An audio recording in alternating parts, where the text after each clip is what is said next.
Welcome to another Thursday on Geeks of the Week. I'm Mario. This week I give you a tour of my background and review some comics. But before I do any of that, let me make some quick remarks. The Geeks of the Week have started holding auditions for a new Tuesday Geek. There will be a link below with a video with all the details. I wish you all luck. Please audition. I'm very excited to see them. So with that said, switching gears, I was watching TV yesterday when a Carl's Jr. commercial really caught my eye. It was the one about if you dress up as Spider-Man on July 4th, they will give you a free amazing grilled cheese bacon burger. And now I'm tempted to go out and buy a costume just to get the free burger. Yes, it'd be cheaper to buy the burger outright, but a geek really uses any excuse they can to suit up.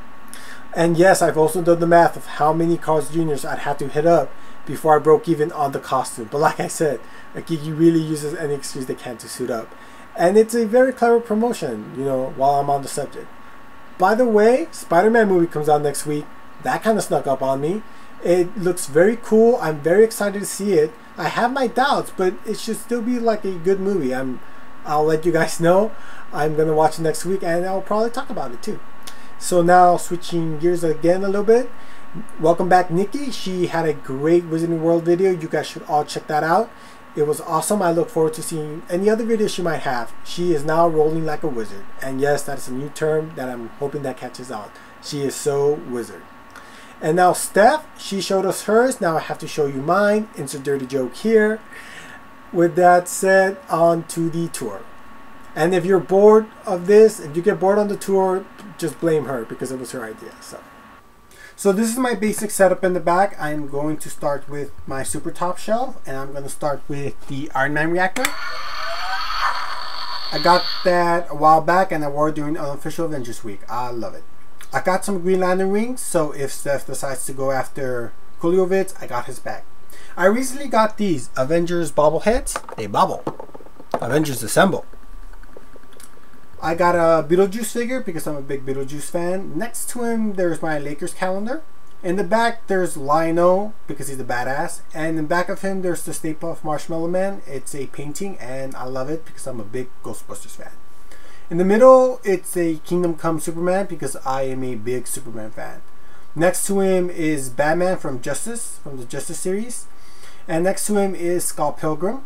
In the back from Batman, there's the cover for Avengers Justice League crossover. Yes, it's as amazing as you might think it is. That particular cover is Superman holding Cap, Shield, and Mjolnir. It is freaking gorgeous cover. I love that cover.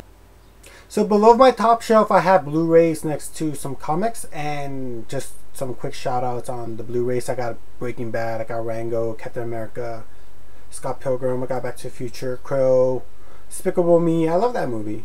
Sequel's coming out. You guys should check that out. Got Scarface, American Dad, Expendables, Hobo with the Shotgun. Love that film. Okay, the comic side, I got Watchmen, Chew, Day Tripper, Batman. You can't really see it, but trust me, it's there. Batman, The Man Who Laughs Laughs, Lock and Key, Volume 1 and 2, Runaways, and the entire Y the Last Man series. This is my second shelf. I got some more movie fun. I got Thor, Hot Fuzz, Serenity, Public Enemies, Paul. Season wise, I got Dragon Ball, the series. I got some more Breaking Bad in there. It's a very cool show. Comic wise, I got The Walking Dead's Volume 1 to 7, Criminal, the Deluxe Edition, Sandman, the Annotated Edition. I got Superman, Whatever Happened to the Man of Tomorrow, Duncan the Wonder. It's a cool book. Let's see, now I'm going to try to pan down a little bit for my final shelf. I got a lot of Simpsons DVDs. I am a big Simpsons fan. I love that show. I got Justice League, Venture Brothers, The House. Comic book wise, I got Noche Roja, The Parker. I got Walden's Pawn. It's a literary book. I just don't read comics, guys. I also got Tante Seforno at the bottom there. And that is my basic back shelf setup. So hopefully I didn't bore you all, but that's basically what's in my background. One day I will give you a tour on this side of the shelves, but I didn't want to make this video run too long. But let me make some quick shout outs. That's a V for Vendetta mask right there. And usually in the back you could see my Autori Horihanso steel, which is specifically Bill's sword from the Kill Bill series. It's a replica. I really love that movie. It's great. Also, Steph, I am not jealous of your Tiny Titans because I have one copy of my own, but of course I got it because you said it was so good, and you were right. So I guess you get half credit, I don't know. But on to the comic reviews. This week, I'll be reviewing Batman issue 10, written by Scott Snyder and art by Greg Capullo. In this issue, Batman is closing in on the mastermind behind the Court of Owls. He's put all the pieces to the puzzle together and is confronting him. It is a shocking revelation on who it is. I can't say anything more than that because this is spoiler free. Now, let's say the villain is who he claims to be. It's going to make for a very interesting dynamic between him and Batman. However, there are some holes in his backstory in the larger sense. I'm very curious to see if he is who he claims to be, and I know I'm being very cryptic, but I don't want to spoil it for anybody. So there's one issue left in this arc, and that has been great, and I'm just waiting to see what's going to happen at the end. The entire thing has been enjoyable. Scott Snyder has never let me down. Capullo's artwork is beautiful. This is a great book. I highly recommend it. It is 4.5 out of 5 stars. Next, I'll be reviewing Avengers vs. X-Men issue 6, written by Jonathan Hickman and art by Oliver Coipel. In this issue, it's been 10 days since the Phoenix 5 have arrived. That is 5 members of the X-Men possessed by part of the Phoenix Force: Cyclops, Emma, Colossus, Magic, and Namor. Now that they have all this incredible power, they're going about fixing the world's problems. They're fixing pollution, world hunger, etc., etc. When they go to the world's powers and say they want no more war, the Avengers do not like this totalitarian approach and still wonder if they could even control the Phoenix Force. So this issue was good. It was solid, and I am shocked.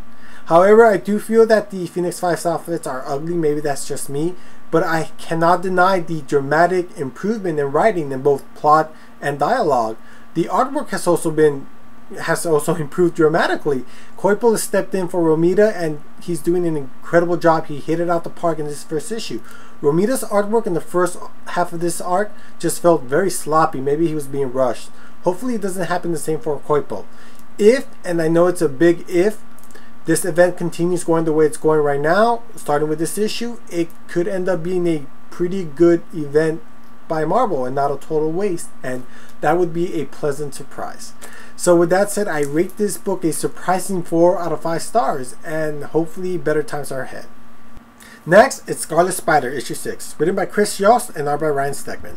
And this comic is about Kane, the clone of Peter Parker, who moved to Houston and somehow got roped into being a superhero. Something he doesn't particularly like because he's nothing like Parker. He has a lot of demons he has to wrestle with. The recap page in this comic is a lot of fun, so do not skip it. This particular issue is about Kane is at a concert when he bumps into Anna Kravinoff, who is the daughter of Kraven the Hunter. They fight it out and tease something called the darkness that is coming. This series has been enjoyable from the word go. Kane has a very particular voice, different from Parker.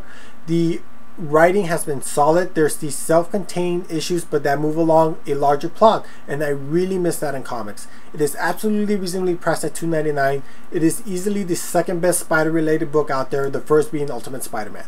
But this series has been great. You could always jump in at almost any point. The recap page, like I said, is very helpful. So a great book. I rate this 4 stars. That does it for me this week, guys. Let me know what you think of my video. If you have any questions or suggestions, let me know in the comments. As always, subscribe. Check out the other more awesome geeks of the week. Soon we'll be adding a new member, and that is very exciting. So until next time, I'll catch y'all later.